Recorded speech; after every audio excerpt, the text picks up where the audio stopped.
Ahmedabad plane crash का दुख अभी शांत भी नहीं हुआ है कि एक रिपोर्ट आई है। पायलटों की बातचीत रिकॉर्ड हुई है और उस पर सवाल उठ रहे हैं। 12 जून को एयर इंडिया की फ़्लाइट AI-171 ने अहमदाबाद से उड़ान भरी थी, लेकिन महज 2 मिनट के अंदर ही यह हादसे का शिकार हो जाती है। टेक ऑफ के समय विमान 200 फीट की ऊंचाई पर था।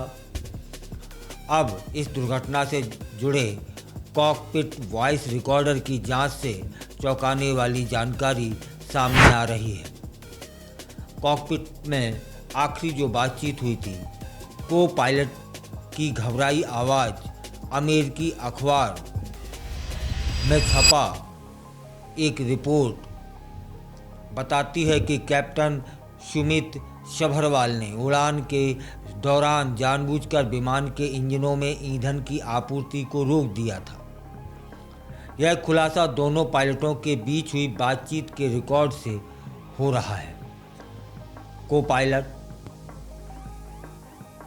क्लाइव कुंदर, जिन्होंने 3400 घंटे से अधिक का उड़ान अनुभव है उनके पास, उन्होंने जब देखा कि फ्यूल सप्लाई बंद हो गई है तो उन्होंने आश्चर्य जताते हुए पूछा, आपने fuel switch cut off position में क्यों कर दिया?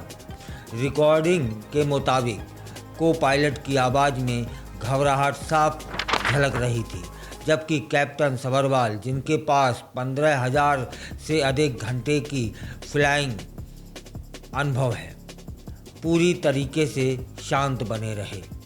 शुरुआती जांच रिपोर्ट क्या कहती है?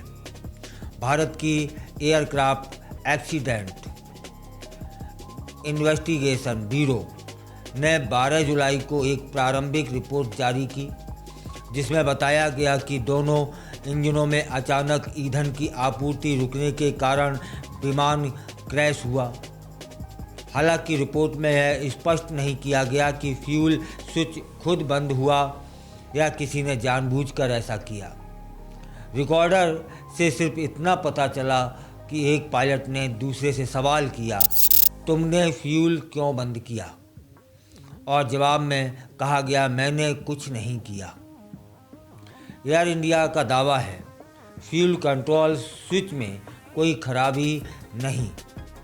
इस घटना के बाद एयर इंडिया ने अपने सभी बोइंग 787 ड्रीम लाइनर विमानों के फ्यूल कंट्रोल स्विच की व्यापक जांच करवाई। कंपनी कहती है कि किसी भी विमान में फ्यूल स्विच में कोई तकनीकी गड़बड़ी नहीं पाई गई। इसके साथ ही थ्रोटल कंट्रोल मॉड्यूल को भी बदला गया, जो फ्यूल स्विच का अभिन्न हिस्सा हुआ करता है। DGCA माने नागर विमानन महानिदेशालय ने सभी एयरलाइंस को निर्देश दिया है कि 21 जुलाई तक बोइंग 737 और 787 सीरीज के सभी विमानों की जांच पूरी कर ली जाए। अब इस खराब छवि की जो कोशिश फेडरेशन ऑफ इंडियन पायलट्स ने AAIB की प्रारंभिक रिपोर्ट पर आपत्ति जताई है। संगठन कहता है कि बिना पूरी जांच के पायलटों पर दोषारोपण करना अनुचित है और असमय है। रिपोर्ट में केवल कॉकपिट बातचीत के चुनिंदा हिस्से पेश किए गए हैं, जिससे भ्रम की स्थिति बन रही है। FIP ने मीडिया और अधिकारियों से आग्रह किया है कि वे बिना पुष्टि के बयान या आकलन न करें। FIP के अध्यक्ष CS रंधावा कहते हैं कि पायलट यूनियन को जांच प्रक्रिया में शामिल नहीं किया गया और यह प्रक्रिया पारदर्शी भी नहीं है।